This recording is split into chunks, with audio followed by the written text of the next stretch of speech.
I started on this effort to end child abuse in this community this past fall. I was watching the Jerry Sandusky case unfold, and I saw this reporter that came on ESPN who said that 1 in 4 girls and 1 in 6 boys are sexually abused before they turn the age of 18. I didn't believe that at the time. I just couldn't believe that. I was a coach at the Boys and Girls Club for 9 years. I've mentored children. I have 2 children of my own. I've been very involved in the community.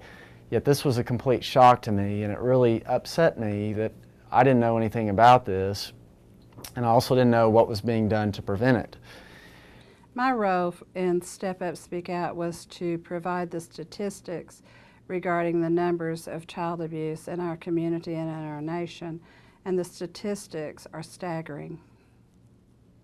1 in 4 girls and 1 in 6 boys will be the victim of some type of sexual assault before their 18th birthday. And every 10 seconds we receive a report of suspected child abuse. Over 6 children die each day as a result of child abuse. We see about 62 kids a month. That's our average, was our average for last year. And this year it looks to be much greater than that. About 98.5% of those kids that we see are sexually abused children. From there, we organized a meeting with those that work with children in our community to find out what's going on. And when they shared with us this is a huge problem in our community, we said we've got to do something about it.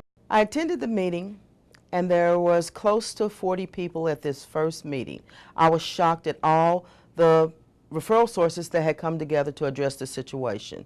They came from every walks of life. They came from the prosecuting attorney's office. They came from the sheriff's department. They came from other mental health facilities. I was actually excited that all these people really cared about these children. It affects everybody that you know in some way, and when you look at the statistics, you can't be in a crowded room without it having affected at least one person in that room. That's why it's so important to step up and speak out, because this isn't a problem that is just isolated to one group or one person or one group of people. It affects all of us, and all of us as human beings have to come together and step up and speak out and let everybody know this is unacceptable. We're not going to allow this to happen to our friends and relatives, and we're not going to allow it to happen here in western Arkansas, and specifically here in Fort Smith.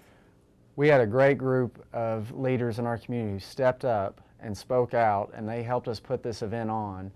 Beverly Wilburn and Jackie Hamilton and Rusty Heiss were key to the educational committee to really give substance to provide education to families at this event that we had. We had marketing committee of Jeff Beecham and Kevin Crawford who helped promote this event and gave us unbelievable exposure. We had Sheriff Bill Hollenbeck, we had Jessica Hayes, we had Susan Devereaux with the university, and Christy Williams with the university, who helped put on this event. With Step Up and Speak Out, one of our main goals was education, and educating parents and caretakers of children, primarily to educate themselves on the signs of sexual abuse. It's such a taboo topic. You bring up sexual abuse in a crowded room, everybody's going to look down at their hands and they're not going to make eye contact. They'll look away from the person that's speaking about it. This isn't something that we can look away from anymore. We've got to learn the warning signs, and one of the goals with Step Up and Speak Out was to educate caretakers, parents, and grandparents on the warning signs and to have them be able to be aware of what to look for. Most people don't know what to look for. It's really important for the community and families to be able to recognize the signs and symptoms of child abuse. Those are available on the Step Up, Speak Out Facebook. Hamilton House is available to do presentations on child abuse issues, and we're also available by phone if someone is interested in having that information. So if you're a caretaker or a parent or you're involved in children, please take the time to learn the warning signs. It only takes 5 or 10 minutes, and it can prevent a lifetime of hurt in the child that you love and you care so much about. 2 key people that really stepped up and showed tremendous courage were Kelly Underwood and Garrett Lewis. They were both very well known in this community, very well respected, and they unfortunately were victims of child abuse, but they were willing to step up and speak out and share what happened to them, to give courage to those that have been abused, to also step up, speak out, and realize they don't have to be ashamed anymore. I decided to step up and speak out and say that this happened to me as a child because I felt like people needed to know that it happens to people that they see every day. People that are their best friends, that are their teachers, that are their acquaintances. They're people's faces you see every day, you have no idea. But you do know somebody, because a lot of people know me, and that was my big thing, was there are people that know me that didn't know this happened to me. And the reason that I decided to step up and to speak out about this is because I felt like they needed to attach a face to it. It's such a faceless thing that happens in our society. We came to the conclusion that the first step that we have to do to stop this, to stop and to end child abuse in this region, is to make people aware that ignorance is not bliss, that parents and adults have to know what the dangers are, how much risk there is to children being abused in this community, and they need to have personal accountability on trying to do everything they can to protect our children. I think when people think of child sexual abuse, they always think of people standing on a corner in a trench coat, or they think of parents or stepfathers who are molesting children. And sure, there are cases of unknown offenders, and there are cases where parents are molesting and sexually abusing their children. But in most cases, that's not the case. In most cases, it's a close family friend.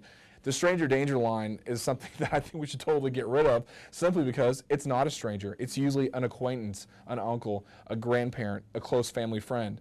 In my case, it was a neighbor. It wasn't a parent. I didn't tell my parents until 2 to 3 years after the abuse occurred. So it's not something that you're going to know who the person is. It's somebody that's going to be related to the family, that may be a close family friend. What happens if you see a child and they tell you, somebody touched me, I didn't like it? Who can I tell? What happens when you tell someone and they say, I don't believe you?